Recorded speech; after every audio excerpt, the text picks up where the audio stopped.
اپنی نمازوں میں عالموں کے لیے بھی دعا کریں کہ اللہ ان تمام کو علم پر عمل کرنے والا بنا. واللہ کہہ رہا ہوں میں, یہ قوم اس وقت دیندار بنے گی جب ان کا رہنما سدھرے گا. رہنما سدھرے گا. یہ نماز نہیں پڑھتا, فجر کی نماز پڑھتا ہی نہیں ہے, پڑھتا نہیں ہے. جائیے بڑے بڑے مدرسے میں سب سوئے رہتے ہیں. عجیب بات ہے بھائی, عجیب بات ہے. قوم کی دینداری کا ٹھیکہ لے کے بیٹھے ہوئے ہیں, نماز پڑھتا ہی نہیں ہے. بچوں سے پہلے استاذ کی حاضری لی جائے فجر کی نماز میں. اس لیے حضرات گرامی, میں تو بس اپنے لوگوں کے سامنے نا دل کی بات ڈیل دیتا ہوں. ہم نے تو دل جلا کر سرعام رکھ دیا, ہم نے تو دل جلا کر سرعام رکھ دیا. اب جس کے دل میں آئے وہ پائے روشنی. وما توفیق الا باللہ. آج تک تبدیلی نہیں آئی, آج تک تبدیلی نہیں آئی. اب کوئی آپ کے بیچ آئے اور پورا کا پورا علماء کے خلاف بھڑاس نکال دے. میں نے شروع میں جو بات شروع ہوئی تھی اور جو بڑی اچھی انداز میں انگلش کے کچھ اسپیچ دیے تھے, میں تو سمجھا تھا کہ شاید حضرت کا بیان انگلش کے اکارڈنگ ہی ہو, انگلش زبان میں بھی ہو. لیکن بعد میں معلوم ہوا کہ وہ بیچارے وہ بھی رٹ ہی کر کے آئے. علماء آپ جیسے اگر ہوں گے تو یقیناً یہ علماء کے لیے بدنما داغ ہوں گے. آپ جیسے علماء ہوں گے کہ جو قرآن کا لباس پہن کر, سنت کا لباس پہن کر کے اور شریعت کے دینی مجالس میں آپ انگریزوں کی طرفداری کا اپنے اقوال سے اعلان کریں گے تو یقیناً آپ جیسی قوم سے, آپ جیسے علماء کے طبقے سے ضرورت ہے اس قوم کی حفاظت کی جائے. میں نہیں کہتا کہ آپ انگریزی نہ بولیں, but what do you know about some speech. کیا جانتے ہیں آپ سم اسپیچ کے بغیر؟ کچھ نہیں جانتے. Really you have only a script, after that nothing. آپ کے پاس ایک اسکرپٹ ہے, اس کے بعد کچھ نہیں ہے. آپ اس کا ایکسپلین کرتے, آپ اس کو ایکسپلین کرتے. ہم نے جو انگلش میں کہی وہ یہ ہے تو بات سمجھ میں آتی کہ you are a English novel, you are a English speaker. But نو,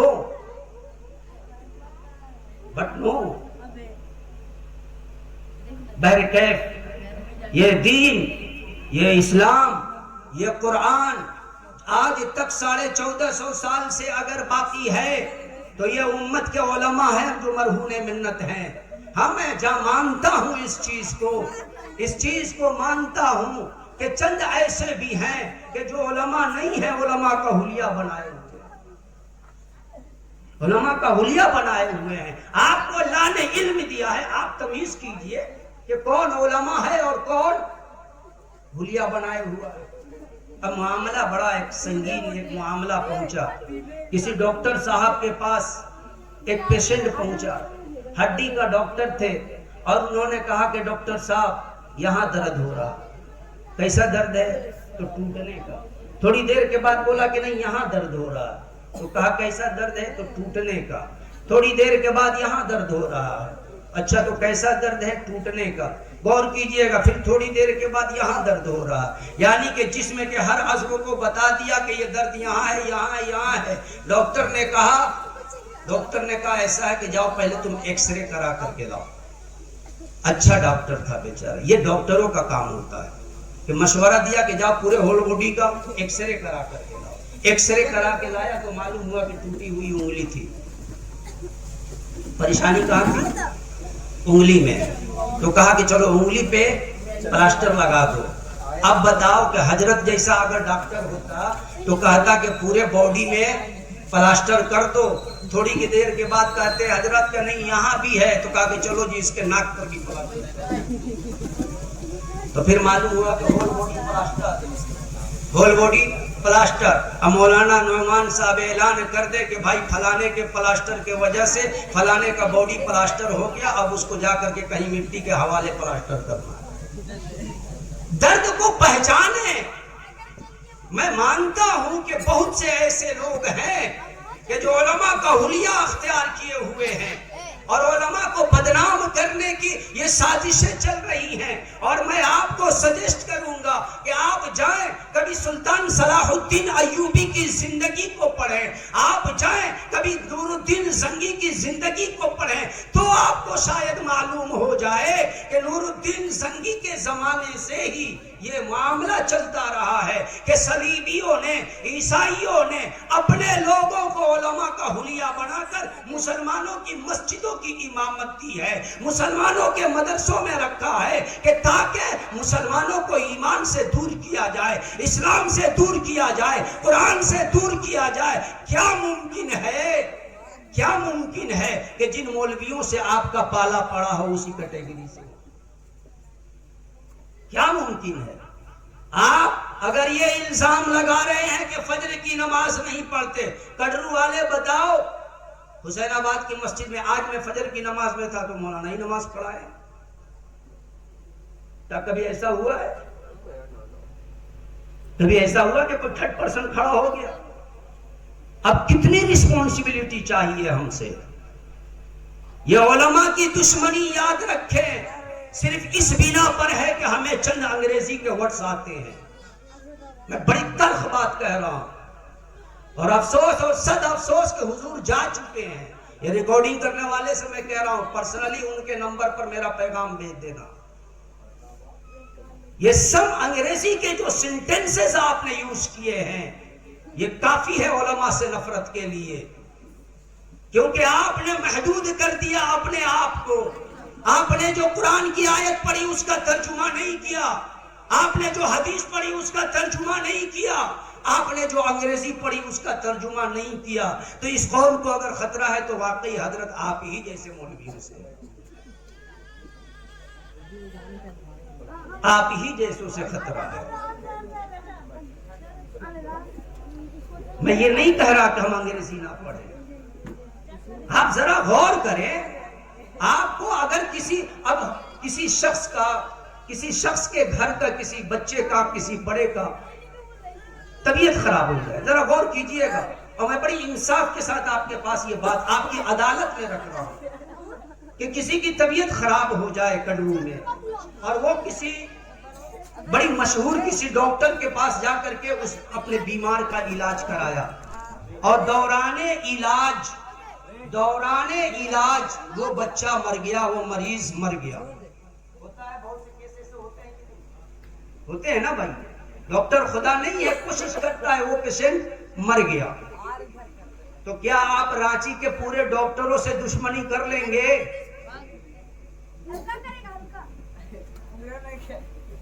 بتائیں نا, نہیں کریں گے. کیوں؟ اس لیے کہ اب اگر ہم دشمنی پر آ گئے اور ڈاکٹروں کا ہم نے سوشل بائیکاٹ کر دیا, اگر ہم رانچی کے تمام ڈاکٹروں کو نیگلیکٹ کر دیں گے تو اب دوسرا مریض بھی بغیر علاج کے مر جائے گا. تو دوسرا مریض بغیر علاج کا نہ مرے, اس لیے آپ ڈاکٹر بدل کر کے ٹرسٹ کریں گے, کیونکہ وہاں معاملہ جان کا ہے. آپ کی نظروں میں آپ کی ایمان کی اہمیت آپ کے جان سے بھی کم ہے, اس لیے آپ نے ڈاکٹروں کی طرح دوسرے علماء پر ٹرسٹ نہیں کیا. بات سمجھ میں آئی؟ معاملہ جب جان کا ہو تو ساری تعویلیں سمجھ میں آ جاتی ہے, لیکن معاملہ جب ایمان کا ہو تو کچھ سمجھ میں نہیں آتا. اصل معاملہ یہ ہے ایمان رہے تب تو سمجھ میں آئے. جان ہے تو سمجھ میں آ رہی ہے جان کی ویلیو, جان ہے تو جان کی ویلیو ہے. ایمان ہو تو ایمان کی ویلیو سمجھ میں آئے کہ کس بنا پر یہ علماء مانا کہ وہ اپنے کام سے کہیں نہ کہیں وہ انسان ہیں, غلطیاں ان سے سرزد ہو گئی. بتاؤ قرآن کی تفسیر لکھنے والا کون ہے, حدیث کی شرح لکھنے والا کون ہے, فقہ کو مدون کرنے والا کون ہے, آج کے وقت میں قرآن کی تفسیر کو بیان کرنے والا کون ہے, آج کے وقت میں قرآن کی حفاظت کرنے والا کون ہے, حدیث کی شرح بیان کرنے والا کون ہے, مسائل بیان کرنے والا کون ہے؟ کوئی اور ہے کہ جو علماء سے ہٹ کر کے ہے؟ تو نہیں. پوری طرف سے پورے علماء کو بائیکاٹ کر دو تو پھر مسئلہ کہاں سے معلوم کرو گے؟ تو نہ گوگل شریف سے. علامہ گوگل سے. تو بیٹے یہ گوگل کا پیداوار کون ہے؟ گوگل کا پیداوار بتاؤ نا. کوئی ابو بکر ہو تو بتاؤ, عمر ہو تو بتاؤ, عثمان ہو تو بتاؤ, علی ہو تو بتاؤ, صحابہ ہو تو بتاؤ, تابعین ہو تو بتاؤ. بتاؤ نا یہ گوگل کا کون ہے؟ تو کہیں گے کہ نا وہ تو اپنے خاندان کا ہے, اسی لیے ہم اس سے پوچھیں گے. باز آ جائیں. اور اس طرح کے بیانات, ہاں آپ کو پرسنلی اگر کسی سے ہے تو اصلاح کا طریقہ یہ ہے, اگر میری شکایت مولانا نعمان صاحب سے اگر بالفرض ہو جائے, میں مولانا نعمان صاحب کے ساتھ بیٹھ کر اپنی باتوں کے اپنے اختلاف کا حل نکالیں گے. کیا ہوتا ہے کہ اب کا سارے لوگوں کو کہہ دیں, سارے لوگوں کو کہہ دیں, یہ غلط طریقہ ہے. بہرکیف تو یہ کہ علماء انبیاء کے وارث ہیں. اب ذرا ایک بات بتائیں, نبی نے جو فرما دیا, کیا یہ اپنے نبی نے اپنے زمانے تک کے علماء کے لیے کہا تھا؟ کیا نبی کی کوئی بھی بات اپنے وقت کے علماء تک محدود ہے؟ نبی کی بات جب تک زمین باقی ہے, جب تک آسمان باقی ہے, جب تک کائنات کا وجود باقی ہے, جب تک قیامت نہ آ جائے, نبی کی بات اس وقت تک کے لیے مشعل راہ ہدایت ہے کہ نہیں ہے؟ کیا آپ مانتے ہیں؟ کیا نبی کے ساتھ, نبی کی زندگی کے بعد, صحابہ کی زندگی کے بعد کیا نبی کی باتیں بدل جائیں گی؟ نبی کے اقوال بدل جائیں گے؟ نبی کا مقصد بدل جائے گا؟ نبی نے جو فرما دیا اس وقت سے لے کر کے قیامت تک آنے والی صبح کے لیے, جب نبی نے اعلان کر دیا ان العلماء ورثۃ الانبیاء, یہ علماء ہیں جو انبیاء کے وارث ہیں, قیامت کے صبح تک یہ علماء انبیاء کے وارث رہیں گے.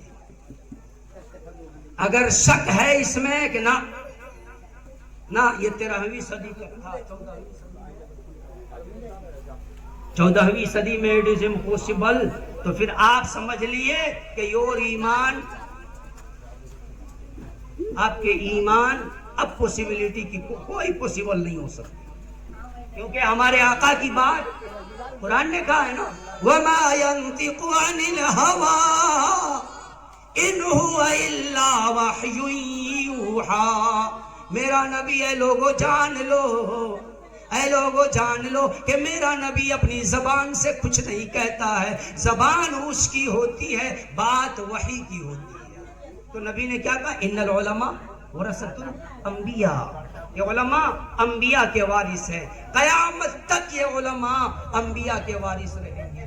قیامت تک, جی قیامت تک یہ علماء انبیاء کے وارث رہیں گے. 1450 سال سے زیادہ ہو گیا کلمے کو آئے ہوئے, اسلام کو آئے ہوئے, کتاب اللہ کو آئے ہوئے, شریعت کو آئے ہوئے, بس پڑھ لیا میں, شریعت کو آئے ہوئے, قرآن کو آئے ہوئے, رسول اللہ کو گئے ہوئے 1450 سال تقریباً ہو گیا. آپ بتاؤ آج تک یہ اسلام باقی ہے کہ نہیں باقی ہے؟ آج تک یہ کتاب باقی ہے کہ نہیں باقی ہے؟ آج تک یہ قرآن باقی ہے کہ نہیں باقی ہے؟ بتائیں نا بھائی, کنفیوژن ہے؟ ہاں کہیں ہم سبحان اللہ آپ کہہ دیں گے تو پھر آپ چلائیے گا, کیا مولوی صاحب آپ بھی تھکانے لگے؟ تھکیے نہیں, کہیے ہنکاری تو پا رہی ہے. گھر میں پہلے کے زمانے میں سمجھتا ہوں کہ یہ وقت دادی کی کہانی سنا کر کے اب سو جانے کا, لیکن ہمیں بلایا گیا, اب اس وقت میں سنا رہا ہوں. تو اللہ کے نبی صلی اللہ علیہ وسلم کے زمانے سے آج تک قرآن محفوظ ہے کہ نہیں ہے؟ اس کی ابتدا, اس کی جڑ کہاں ہے جانتے ہیں؟ میں بتاؤں, اللہ کے نبی صلی اللہ علیہ وسلم نے اس چیز کو محسوس کر لیا تھا, یہ کتاب آخری کتاب ہے, اب اس کے بعد کوئی کتاب, بولے نا, اب اس کے بعد کوئی کتاب نہیں آنے والی ہے.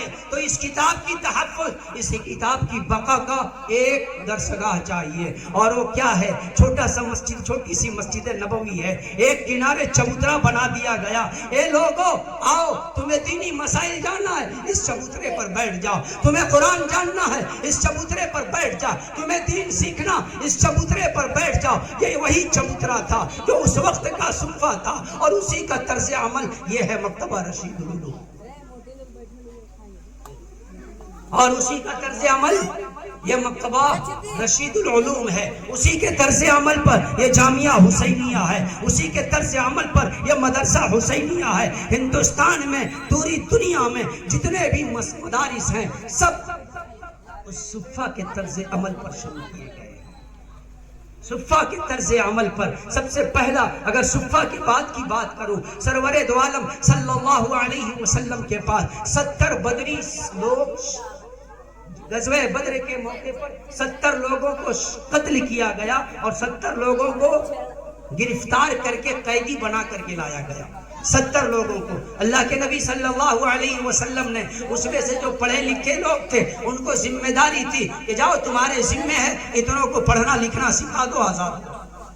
یہی چیز حضرت عمر فاروق کے زمانے میں شروع ہوا اور یہی چیز میں بتاؤں مکہ کی سرزمین پر باضابطہ ایک مدرسے کا انتظام جو منظم ہوا وہ عبداللہ ابن عباس رضی اللہ تعالی عنہ نے کیا.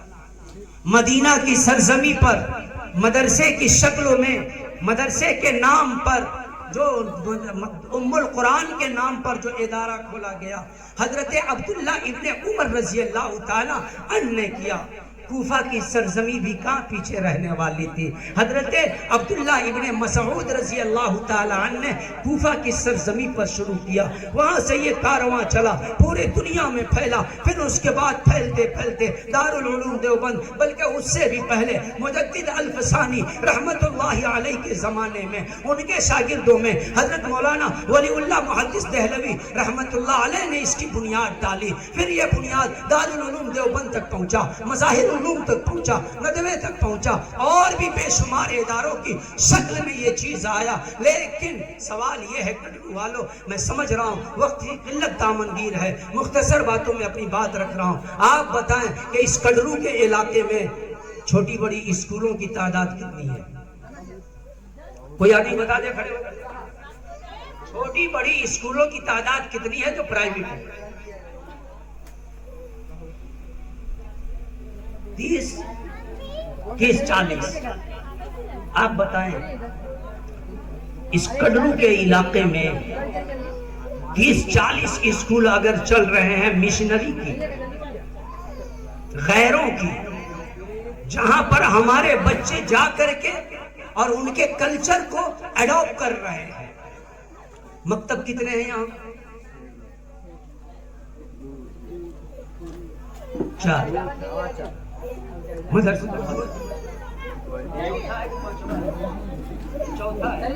یہ چوتھا ہے. 40 اسکول اور 4 مکتب. اب جو اسکول میں جو بچے جا رہے ہیں مسلمانوں کے، میں دعوے کے ساتھ اگر کہوں تو غلط نہیں ہوگا کہ 2.5% زکوٰۃ والے بھی مکتب میں نہیں آتے ہوں گے. ان 40 اسکولوں کا اگر آپ کریں تو وہ 2.5% بھی کہ جو شریعت نے زکوٰۃ کی وصولی کو طے کیا ہے وہ 2.5% مکتب میں نہیں آتے ہوں گے. آپ کیا سمجھتے ہیں؟ آپ کیا سمجھتے ہیں؟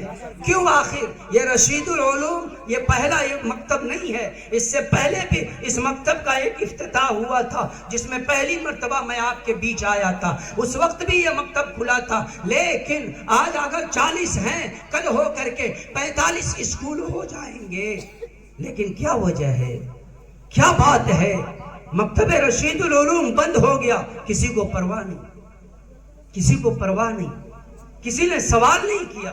حافظ شمیم صاحب سے نہیں پوچھا، عبد الرشید صاحب سے نہیں پوچھا کہ آپ کے نام پر اس مکتب کو رکھا گیا، بند کیوں ہوا؟ کیوں؟ اگر اسکول بند ہو جائے، اگر اسکول بند ہو جائے سوال اٹھ جائے گا کہ اسکول کو کیوں بند کیا گیا، اسکول کو کیوں بند کیا گیا. مکتب بند ہو کوئی پوچھنے والا نہیں، مدرسے بند ہو کوئی پوچھنے والا نہیں. کیوں؟ اس لیے کہ ہم نے محسوس کر لیا ہے کہ ہماری جو اشد ضرورت ہے وہ A4 ایپل والی ہے، B4 بھوک والی ہے، C4 کتے اور بلی والی رہ گئی ہے. ہمیں ضرورت نہیں ہے الف اور اللہ پڑھنے کی، ہمیں ضرورت نہیں ہے B4 بسم اللہ پڑھنے کی. کہیں نہ کہیں یہ ہماری ایمان کی کمزوری ہے، یہ علامت ہے اس چیز کی کہ ہمارے گھروں سے دین ختم ہو گیا، ہمارے سینوں سے ایمان ختم ہوتا جا رہا، اسلام ختم ہوتا جا رہا۔ مکتب کو ضرورت یہ ہے، اللہ کے نبی صلی اللہ علیہ وسلم کے زمانے سے ایک معمول رہا ہے، بلکہ آج بھی علماء اس چیز کی تائید کر رہے ہیں کہ جتنے بھی مدارس کھولے جائیں، جتنے بھی مساجد کھولے جائیں، ان مساجد کو مکاتب سے جوڑے جائیں، مساجد کو مکاتب سے جوڑے جائیں۔ ہمیں واقعی آج کے اس قوم پر میری یہ بات ہو سکتا ہے کہ آج بڑی تلخ ہو جائے جو کہنے جا رہا ہوں، چچا غور کیجئے گا، ممکن ہے بہت تلخ ہو۔ آج کروڑ روپے لگا کر کے مسجدیں بنائی جاتی ہیں، میں منیمم کی بات کر رہا ہوں، کروڑ نہیں بلکہ کروڑوں روپے لگا کر کے مسجدیں بنتی ہے۔ کتنے نمازی ہوتے ہیں؟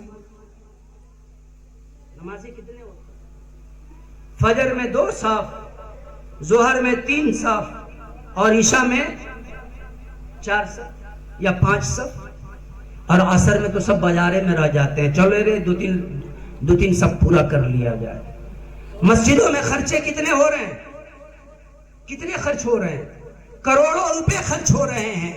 مسجد کو وسیع کیا جائے، مگر مقاصد مسجد کے مقاصد کو ضرورت ہے اور وسیع کیا جائے۔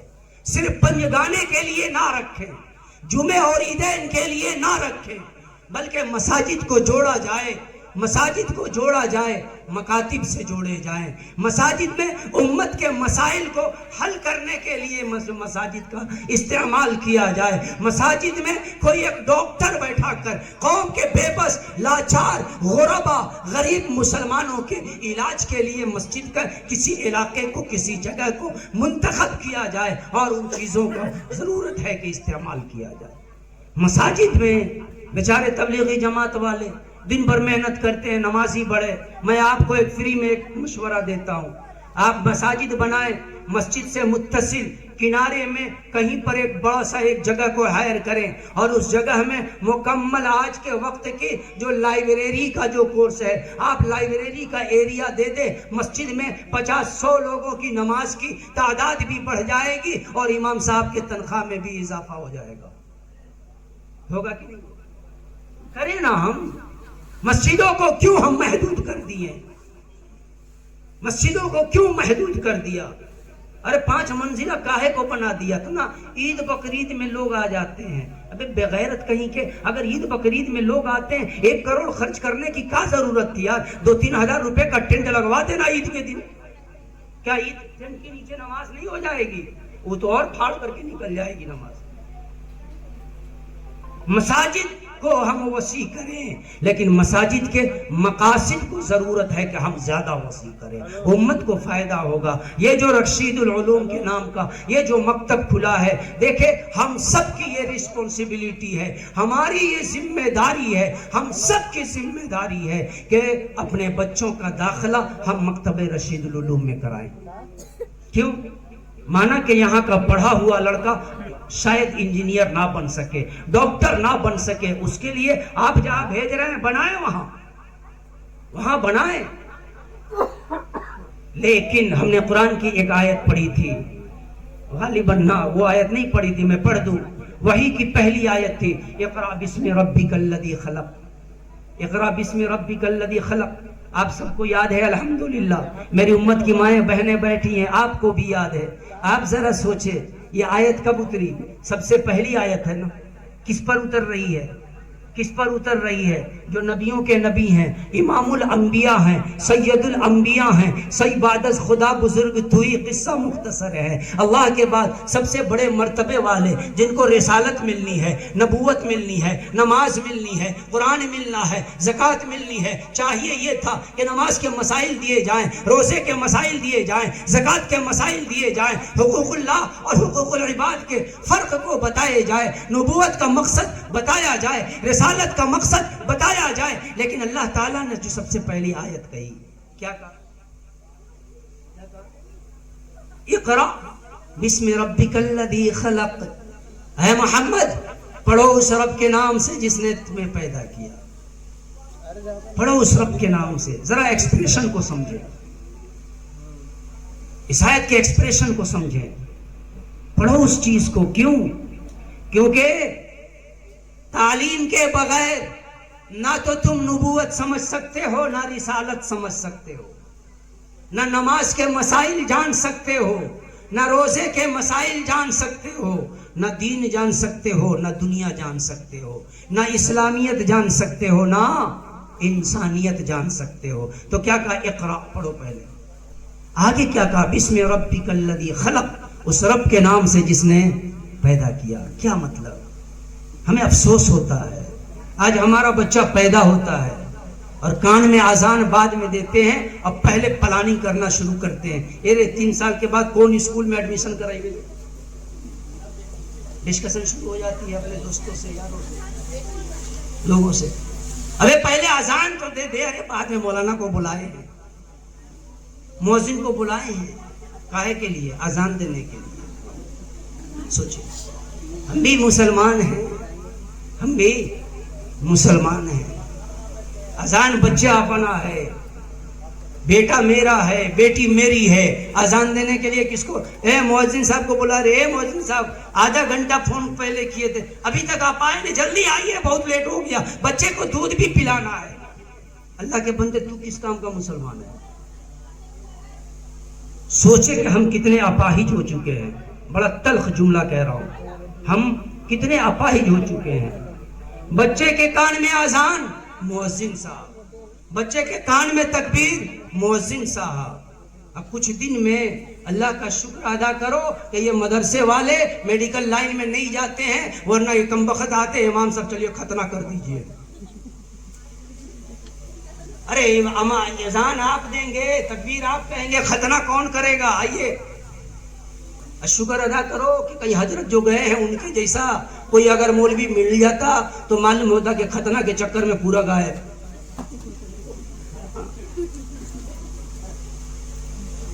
ہم سوچیں ذرا, ارے اذان آپ دے سکتے ہیں, آپ کا بیٹا ہے, آپ اذان دے, تکبیر دے.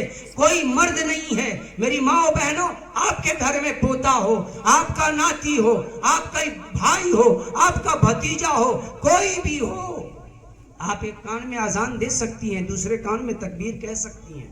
آواز آپ کی لاؤڈلی نہ ہو, بس آواز اتنی ہو کہ بچے کے کان میں اذان دے دی جائے. غنیمت ہے, غنیمت ہے, یہ چیز آپ شروع کریں. ورنہ یہ ارقم صاحب اور یہ فیصل صاحب کہاں ہیں؟ کل ہو کر کے بڑی اچھی آواز ہے ارقم صاحب کی, بڑی اچھی آواز ہے فیصل جمالی صاحب کی, بلاؤ اذان دینے کے لیے. وہاں بھی ایک مرتبہ اللہ اکبر ٹان کے اس کے بعد کہیں گے کہو سبحان اللہ.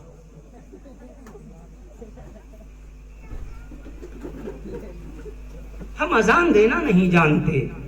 کیوں آخر؟ کیونکہ ہمارا سابقہ مکتب سے نہیں پڑا. ورنہ اگر ہمارا تعلق مکتب سے ہوتا, بچپن ہمارا مکتب کی چٹائیوں پہ گزرا ہوتا, تو یہ ہمیں کلمہ بھی سکھا دیتے, اذان بھی سکھا دیتے, تکبیر بھی سکھا دیتے, اور اپنے باپ کے جنازے کی نماز پڑھنے کا طریقہ بھی سکھا دیتے, اپنی بہنوں کا, اپنی بیٹیوں کے نکاح پڑھنے کا طریقہ بھی سکھا دیتے. ضرورت ہے ہم اپنے آپ کو, اپنا تعلق مکاتب سے ہموار کریں, مکتب سے جوڑیں. آپ پڑھائیں تو بات یہ کر رہا تھا, اللہ نے کہا اقرأ بسم ربک الذی خلق, پڑھو اپنے رب کے نام سے. ذرا غور کریں کہ سب سے پہلی چیز سرور دو عالم صلی اللہ علیہ وسلم کی تعلیمات میں ہمیں اس چیز ملتی ہے. علماء بیٹھے ہوئے ہیں اور یہ تائید میں اپنا سر ضرور ہلائیں گے کہ آقا نے فرمایا تھا کہ جب تمہارا بیٹا بولنے کے لائق, جب تمہارا بچہ بولنے کے قابل ہو جائے, تو سب سے پہلے اس کے کوشش یہ کرو کہ اس کی زبان سے جو سب سے پہلا لفظ نکلے وہ لفظ اللہ ہو. وہ سب سے پہلا لفظ اللہ ہو. ہماری ماں بہنوں, آپ کا بھی کمال ہے کہ سب سے پہلے پاپا پاپا. اب وہ بچہ بیچارہ شروع کرتا ہے پاپی. ارے جو اپنی بیوی کو یہ سکھا نہ سکا, بتا نہ سکا کہ میرا بیٹا جب بولنے کے قابل ہوگا تو اس کو اللہ بتانا, تو بتاؤ اس کو پاپا کہے گا وہ بچہ کہ پاپی کہے گا؟ ابو اب سب کچھ کہلوا دینا، لیکن بچے کی زبان سے آقا نے یہ تربیت دی ہے کہ بچے کے زبان سے جو پہلا جملہ نکلے وہ کیا نکلے؟ اللہ کا۔ جب بندہ وہ بچہ اللہ کہے گا، اللہ کی رحمت جوش میں آ جائے گی۔ اے میرے بندے، تو تو جانتا بھی نہیں میں کون ہوں، تو تو جانتا بھی نہیں کون ہوں، تو نہیں جانتا اللہ کیا ہے، تو نہیں جانتا اللہ کون ہے۔ تیرے ماں باپ کو بَأَلَسْتُ بِرَبِّكُمْ کا سبق بھول گئے، تجھے کیسے معلوم؟ تم اس بچے پر اللہ کی رحمت ہوگی، اللہ اس بچے کی اللہ کہنے کی وجہ سے ممکن ہے کہ ماں باپ پر اپنی رحمتوں کو نچھاور کر دے۔ بچہ جب پہلا بولنا شروع کرے، پڑھنے کی ابتدا ہو، ابتدائی مرحلہ ہو، بڑی مختصر میں چل رہا ہوں، پڑھائی کا جب شروعات ہو تو سب سے پہلے اس کو قرآن پڑھنا سکھاؤ، قرآن پڑھنا سکھاؤ۔ لیکن نہیں، ہمارا بچہ ابھی بولنا نہیں سیکھا، رو رہا ہے، اٹھا کر کے پہنچا دیں گے اسکول میں، اسکول والے ٹافی دے دے کر کے، ٹافی کھلا کھلا کر کے، بہلا بہلا کر کے اس کو رکھیں گے اور پڑھانا شروع کریں گے۔ A for apple, B for book, C for کتا، کتا ہی ہوتا ہے نہیں، کیٹ، سی فور کیٹ اور D for date of birth ہو گیا، D for date of birth. آگے ایج تک پہنچیں گے تو ہیپی برتھ ڈے کر دیں گے اس دن۔ بچے کے مائنڈ میں یہ سویٹ انجیکشن انجیکٹ کیا جا رہا۔ آپ نے سنا ہوگا بار بار عیسائی مشینری کا نام سنا ہوگا۔ کیا ہے یہ عیسائی مشینری؟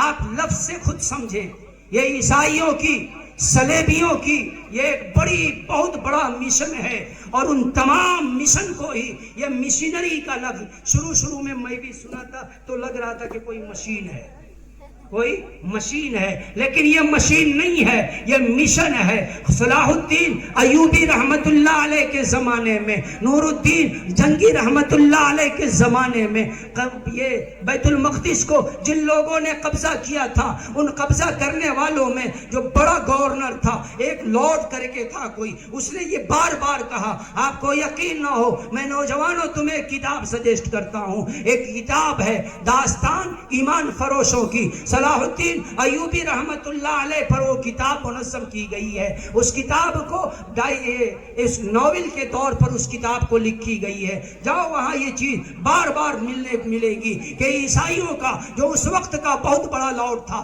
اس نے یہ کہا تھا کہ ہماری جنگ، ہماری لڑائی، ہماری دشمنی نہ تو نور الدین زنگی سے ہے اور نہ تو ہماری لڑائی سلطان صلاح الدین ایوبی سے ہے۔ میں نہیں چاہتا کہ سلطان صلاح الدین ایوبی مر جائے، میں نہیں چاہتا کہ نور الدین زنگی مر جائے، میں نہیں چاہتا کہ مسلمانوں کا خاتمہ کر دیا جائے، میں چاہتا ہوں کہ دنیا میں مسلمان رہے مگر وہ بغیر اسلام کے رہے۔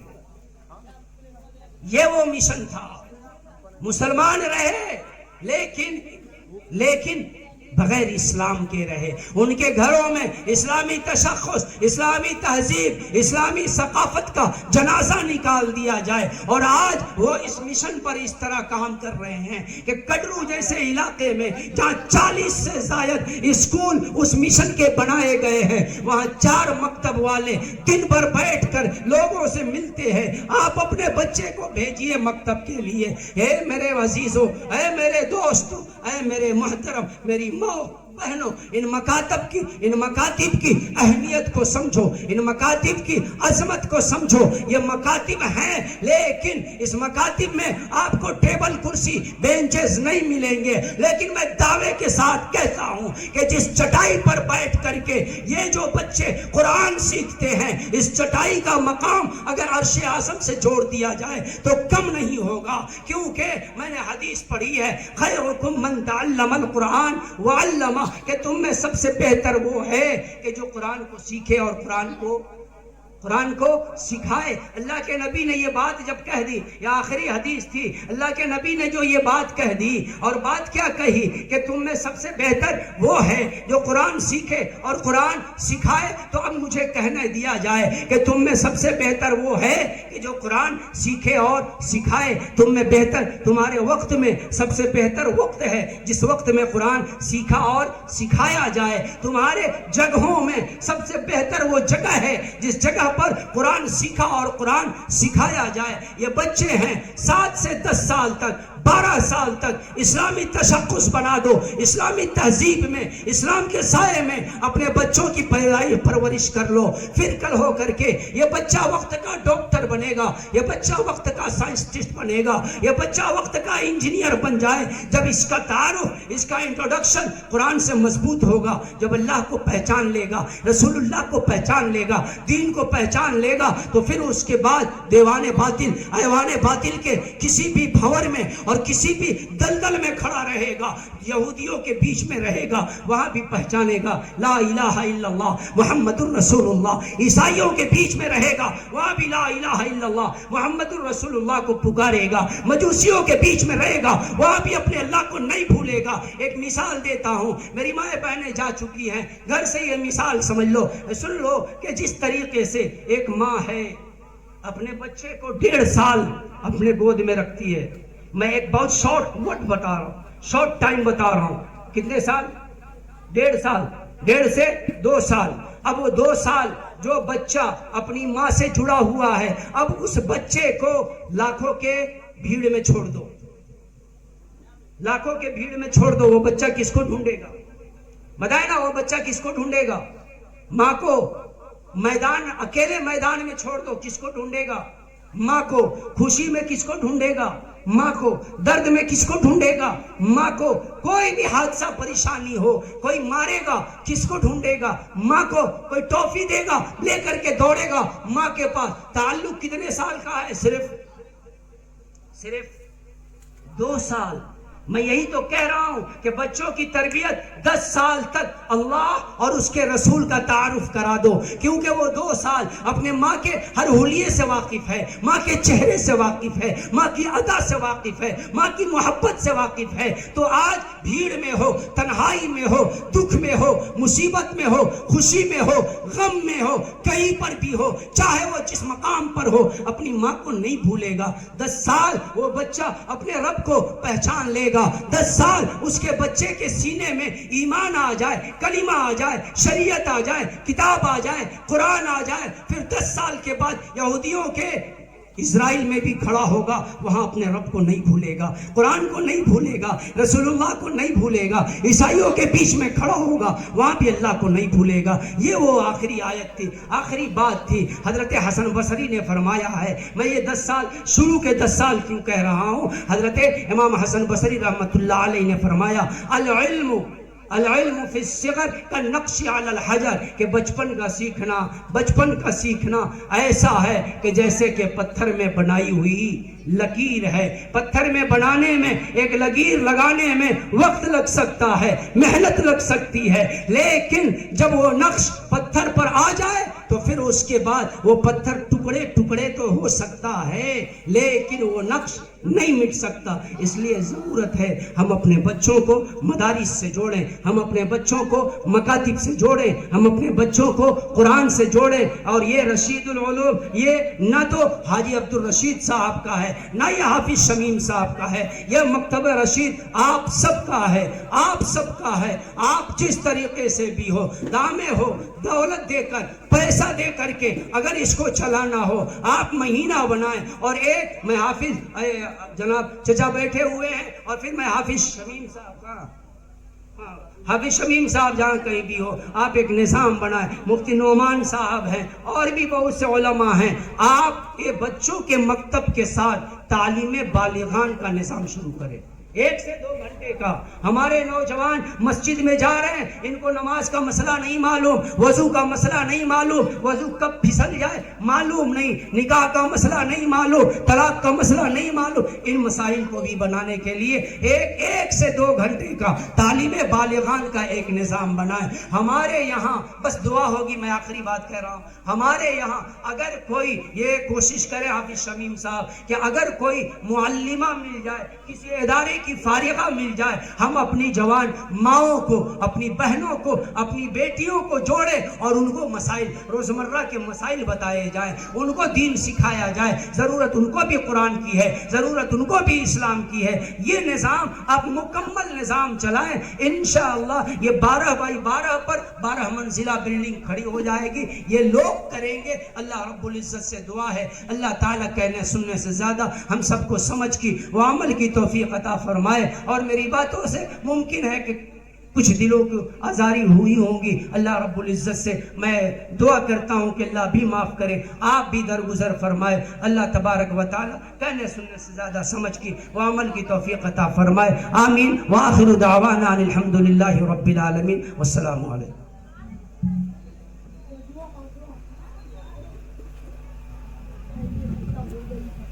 ماشاء